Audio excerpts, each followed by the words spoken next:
जय गुरु जी, गुरु जी। शुक्राना गुरु जी। जय गुरु जी, संगत जी। संगत जी, हम शिशु महापुराण की कथा कर रहे थे जिसके 30 पार्ट ऑलरेडी चैनल पर अपलोडेड है। ये 31st पार्ट है एंड ये लास्ट पार्ट है संगत जी। इसके बाद हमारी शिव पुराण जो है खत्म हो जाएगी।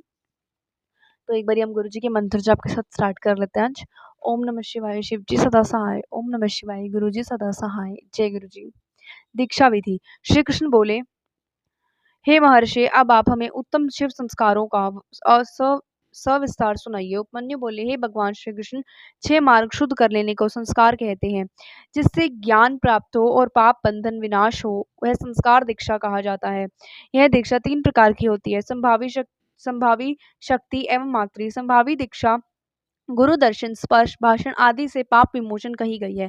यह दीक्षा तिर्व भेद से 2 प्रकार की होती है, जिसके द्वारा तप समूह नष्ट हो जाए वह तीव्र, तथा जिसके द्वारा शीघ्र अतिशीघ्र आनंद प्राप्त हो जाए वह तीव्रता दीक्षा कही जाती है। गुरु जी योग द्वारा शिष्य के शरीर में प्रवेश करके जो ज्ञानमय दीक्षा देते हैं उसे शक्ति दीक्षा कहते हैं। कुंड मंडल के साथ साथ जो क्रिया वाली दीक्षा दी जाए वह मैत्री दीक्षा होती है। गुरुदेव को चाहिए कि वह शिष्य की भली प्रकार परीक्षा करके ही मंत्र दीक्षा प्रदान करे। ज्ञान तथा क्रिया द्वारा शिष्य का शोधन करे। शिष्य गुरु की संगत में रहे और उन्हें शिव जी का ही स्वरूप समझे। नित्य नैमित्तिक कर्म। श्री कृष्ण जी बोले, हे महर्षि, अब मैं शिव शास्त्र के अनुसार कर्ता पुरुष के नित्य नैमित्तिक कर्म सुनना चाहता हूँ। अब आप कृपा करके यहाँ निरूपण करें। उपमन्यु बोले, हे श्री कृष्ण, सुनिए, जब प्रातःकाल ब्रह्म मुहूर्त हो लगे तभी उठ बैठना चाहिए। जलमय शिव पार्वती का ध्यान करें और अपने दैनिक कार्य का विचार कर लें। फिर अरुणोदय होते होते घर से बाहर निकल जाए जहाँ कोई विघ्न बाधा ना हो। ऐसे स्थान पर जाकर विधि पूर्वक शौच आदि करके दातुन करें। नए नए शुद्ध वस्त्र धारण करें। विधवा ब्रह्मचारी इन तपस्वी जनों को दातुन तथा सुगंधित वस्तुओं से स्नान करना उचित नहीं है। फिर जल के मध्य में 3 वर्णों की परिक्रमा करके यथाशक्ति शिव मंत्र जपे। फिर घुटनों से पृथ्वी पर प्रणाम करके अर्घ पात्र से शंकर जी को अर्घ देवें।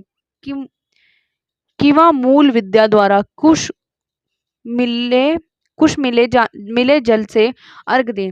उसके बाद पहली विधि से मंत्र धारण करें। मस्तक पर दोनों भुजाधारी त्रिपुंड्र लगावें। इस प्रकार साग्य भी मस्तक, कान एवं हथेली में धार ले। फिर ब्राह्मणों को सफेद, लाल, पीत, रंगीन नूतन वस्त्र धारण करावें। इस प्रकार सभी कार्य पूजन स्थान पर जाकर पूर्व की किंवा उत्तर मुख बैठकर शिवजी का ध्यान करें। श्वेत आदि से आरंभ करके ककुल नामक शिष्य तक, फिर गुरु को प्रणाम करें। भगवान शिव को प्रणाम करके नामाष्टक पढ़े। पूजन न्यास निरूपण। उपमन्यु बोले, हे श्री कृष्ण, न्यास उत्पत्ति स्थिति लय के अनुसार 3 प्रकार का होता है। स्थापित न्याय गृहस्थियों के लिए है, उत्पत्ति न्यास ब्रह्मचारियों के लिए है, लय निवास सन्यासियों के लिए है। वनवासी तथा विधवाओं के लिए भी न्यास विधि है। अगस्त से लेकर कनिष्ठ तक स्थित न्यास होता है। दक्षिण अंगुष्ठ से वाम अंगुष्ठ तक उत्पत्ति निवास होता है। लय न्यास तो वाम अंगुष्ठ से शिव अंगुष्ठ तक है। इस प्रकार बिंदु के साथ साथ नर्क आदि वर्णों का क्रमश न्यास करना उचित है। तल एवं अनामिकाएं शिव का न्यास करें। 10 दिशाओं में अस्त्र मंत्रों द्वारा अस्त्र न्यास होना चाहिए। 5 भूतों के स्वामियों के साथ साथ निर्वृत्ति आदि 5 कलाओं के कंठ को हृदय कंठ, तासु भ्रिकुटियों के मध्य ब्रह्मरंध्र, मंद्री, दुग्ध शरीर में कलाओं का स्पर्श करें। उसे अमृत द्वारा विलग करके शरीर को उचित स्थान पर स्थित कर दें। फिर भौतिक शरीर को भस्मी द्वारा अमृत स्नान करावें। उसी शरीर द्वारा ब्रह्मरंध्र से निसृत तेज को शिव तेज मान लो। उसी को लय पदम में ध्यान करें। फिर शिव कथित मार्ग द्वारा अंग आदि न्यास करके एवं चरण भावी में वर्ण न्यास होना चाहिए। उत्तम ध्यानी ज्ञानी पुरुष संसार सागर में तैरता है।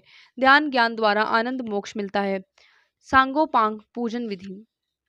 उपमन्यु बोले, हे श्री कृष्ण, शिव पूजन तो परम फलदायक है। बड़े बड़े पापी, ब्रह्म हत्यारे, चोर, गुरु पत्नी को कुदृष्टि से देखने वाले व्याभिचारी पुरुष भी यदि मंत्रों के बिना ही शिव पूजन करे तो उनके भी सभी पाप तुरंत क्षीण हो जाते हैं। इस कारण पतित पुरुषों को तो अवश्य ही शिव पूजन करना चाहिए। बंधन में पड़े मनुष्य के बंधन मुक्त हो जाते हैं। पूजन अर्चन करने वालों का भी जीवन सफल है। अतः शिव पूजन भक्ति प्रत्येक मनुष्य के लिए आवश्यक है। इसके समान तो कोई धर्म ही नहीं है। पूजन करने के अनंतर पारिवारिक पुरुषों को तथा अन्य जीवों को भी प्रसाद बांटना चाहिए। आवरण पूजा का विधान। उपन्यु बोले, हे श्री कृष्ण, यह सदाशिव के दर्पण में दाईं ओर गणेश जी और बाईं ओर स्वामी कार्तिकेय जी की मूर्ति स्थापित करके पूजा करें। फिर शक्ति की पूजा करें। उसके बाद अग्नि कोण से आरंभ करके 8 प्रतिमाओं की पूजा करें। उसके बाद दंडी की दक्षिण में और महाकाल की उत्तर में पूजा करें। चौथे आवरण में ब्रह्मा जी की पूजा करें। उसके बाद पश्चिम में आवरण के साथ रुद्र की पूजा करें। तृतीय आवरण में 8 ग्रहों की पूजा करें। उसके बाद श्री शंकर पार्वती जी का भोग लगाने के लिए अनेक मिष्ठान पदार्थ बनावें। उसके बाद भोग लगाकर गुरु की पूजा कर परिक्रमा करके आरती तथा प्रणाम करें। फिर पूजन की सभी सामग्री विधि पूर्वक गुरुदेव को अर्पित करें। उससे सभी मनोकामनाएं अवश्य पूर्ण हो जाती हैं। लिंग स्थापन द्वारा फल प्राप्ति। उपमन्यु बोले, हे कृष्ण, महादेव पार्वती जी को श्वेत चंदन के जल से स्नान कराकर श्वेत पुष्प चढ़ावें। सामर्थ्य अनुसार स्वर्ण रत्नों से शिवलिंग मूर्ति बनाकर सुंदर पटलासन पर स्थापित करावें। फिर बेलपत्रों से पूजा करें। धूप, दीप, कपूर नैवेद्य से पूजन करके आरती उतार कर परिक्रमा करें। 5 प्रकार की गंध से नित्य प्रति पूजा करने वाला मनुष्य शिव धाम में निवास करता है। सारा विश्व ब्रह्मांड एक ही शिव में समाया हुआ है, अतः लिंग स्थापन से सब प्रतिष्ठित हो जाते हैं। श्री कृष्ण जी, स्तव, रज, तम इन तीनों गुणों को उत्पन्न करने का कारण लिंग है। यह अनादि है, अनंत है। संपूर्ण संसार इसी के द्वारा उत्पन्न होता है। एक समय प्रलय होने पर जब भगवान शेष शैया पर सो गए तो उनकी नाभि से ब्रह्मा जी पैदा हुए। उन्हें देखकर विष्णु जी बोले कि तू कौन है। इसी बात पर आपस में वाद विवाद बढ़ गया। तब वे दोनों आपस में अपने आप को एक दूसरे से बड़ा समझने लगे। उनके अभिमान को नष्ट करने के लिए वहां सहस्त्रों अग्नि ज्वालाओं से प्रकाशित एक दिव्य लिंग प्रकट हुआ। उस लिंग को देखकर वे दोनों ही आश्चर्य करने लगे। वे दोनों ऊपर नीचे घूमने लगे, किंतु 1000 वर्ष में भी उस लिंग के आदि अंत का पता नहीं लगा। तब अंत में उन दोनों ने उस लिंग को आत्मा समझकर प्रणाम किया और आपस में शांत हो गए। ब्रह्मा विष्णु का मोहित होना। ब्रह्मा विष्णु दोनों ही उस लिंग को देखकर मोह में पड़ गए। उन्होंने लिंग को प्रणाम करके स्तुति की। उस स्तुति से महादेव जी प्रसन्न होकर बोले, हे ब्रह्मा जी तथा विष्णु जी, तुम दोनों मेरी माया से मोहित हुए हो, तभी तो तुम दोनों आपस में अपने आप को भगवान समझ रहे हो। अज्ञान से तुम्हारी दृष्टि नष्ट हो गई है। मैं लिंग रूप से तुम्हारे अभिमान को नष्ट करने के हेतु प्रकट हुआ हूँ। यह मेरी ही लीला है। अब तुम दोनों अपने अपने कार्य करो। यह सुनकर दोनों ने प्रणाम किया और लिंग अंतर्ध्यान हो गया। लिंग प्रतिष्ठा विधान। उपन्यु बोले, हे श्री कृष्ण जी, अब मैं आपको लिंग प्रतिष्ठा के विषय में बतलाऊंगा। शुक्ल पक्ष में किसी भी दिन अपने अनुकूल लिंग निर्माण करना चाहिए। सबसे पहले गणेश जी का पूजन करें। फिर शुद्ध होकर के उस समय स्नानार्थ लिंग को स्थान पर ले जाएं। 5 स्थानों को मृतिका जल द्वारा तथा पंच गव्य द्वारा पिंडों के साथ लिंग को स्नान करावें। फिर वेदों के साथ पूजन करके जलाशय में ले जाकर पिंडों के हाथ लिंग का अधिवासन करें। उसके बाद लिंग को वस्त्रों से आच्छादित करके चौकी पर रखकर शयन करावें। वहीं पर वेद शास्त्रों का पाठ करें। जय जय का नाद करता हुआ पंचकला का न्यास करें। फिर देवी जी के साथ त्रिनेत्र भगवान जी की पूजा करें। इस प्रकार विधि पूर्वक प्रतिष्ठा करें तथा फिर इसी कर्म से नित्य पूजा करनी चाहिए। योग निरूपण। अब मैं अत्यंत दुर्लभ योग के बारे में बताऊंगा, जिसके द्वारा सभी विषयों से निवृत्त होकर अंतःकरण की शुद्धि होती है। शरीर स्थित वायु को प्राण कहते हैं। उसकी गति के अवरोध को प्राणायाम कहते हैं। यही प्राणायाम सभी दोषों को कृश कर देता है, शरीर की भी रक्षा करता है। जब प्राण वायु पर जय होती है तब इसके लक्षण दिखाई देते हैं। प्राणायाम से सभी रोगों का नाश हो जाता है। इसलिए सदा शिव का ध्यान करना ही परम उत्तम है। इससे शिव सायुज्य प्राप्त होता है। मुनि लोगों का नैमिषारण्य से गमन। श्री सूत जी बोले, हे मुनियों, इस प्रकार उपमन्यु ने श्री कृष्ण जी को ज्ञान योग समझाया और उसी ज्ञान योग को वायुदेव ने ऋषियों को सुनाया। तब ऋषियों ने प्रसन्न होकर वायुदेव को बार बार प्रणाम किया। उसके बाद प्रातः सब नैमिषारण्य निवासी मुनियों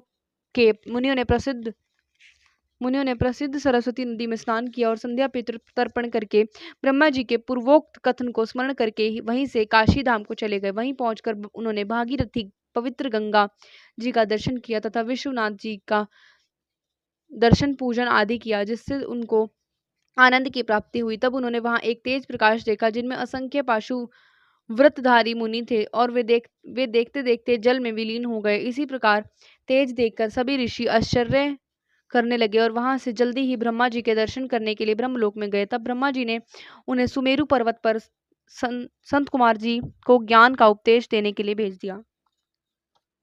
मुनियों का मोक्ष। सूत जी बोले, हे मुनियों, ब्रह्मा जी का वचन सुनकर सभी ऋषि सुमेरु पर्वत पर संत कुमार जी के पास आप पहुंच गए।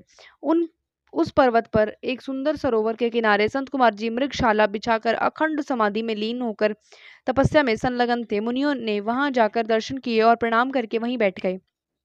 तब नेत्र खोलकर संत कुमार जी ने ऋषियों को देखकर उनके आने का कारण पूछा। तब मुनियों ने अपना सारा वृतांत कह सुनाया। उसी समय भगवान शंकर के प्रिय गण नंदीश्वर भी उन अनेकों गणों के साथ विमान पर चढ़कर वहां आ गए।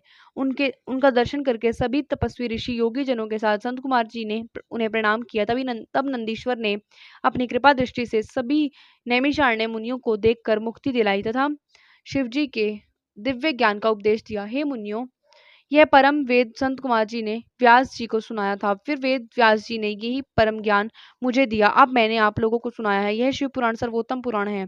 इससे धर्म, अर्थ, काम, मोक्ष चारों पदार्थ प्राप्त हो जाते हैं। इस पुराण के सुनने से आप लोगों के साथ साथ मेरा भी कल्याण हुआ है। भगवान शंकर आप लोगों का कल्याण करे।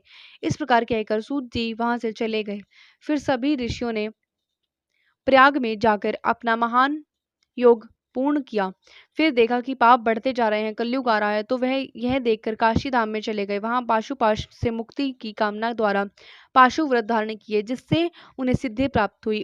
उससे ज्ञान प्राप्त कर वे फिर शिव ध्यान में मग्न हो गए। शिव पुराण की कथा एक बार भी सुनने से पापों का नाश हो जाता है और वह सदा शिव भक्त होकर मोक्ष पद प्राप्त करता है। कलयुग में नित्य प्रतिदिन शिव जी की कथा सुनने तथा पढ़ने से भोग और मोक्ष की प्राप्ति होती है। जय गुरु जी। संगत जी, शिव पुराण यहीं पर समाप्त होती है। जय गुरु जी, शुक्राना गुरु जी। और संगत जी, शिव पुराण सुनने से हमने सुना कि कल्याण होता है, मोक्ष की प्राप्ति होती है। जो सुनता है और जो सुनाता है, दोनों का ही कल्याण होता है। तो शिव जी से बस मेरी यही प्रार्थना है कि सबको खुश रखें, सबको सुखी रखें और मोक्ष की प्राप्ति करें और अपने चरणों में लगाए रखें। बस अपने चरणों के साथ रखें हमें। जय गुरु जी, शुक्राना गुरु जी। ओम नमः शिवाय। शिव जी सदा सहाय। ओम नमः शिवाय। गुरु जी सदा सहाय।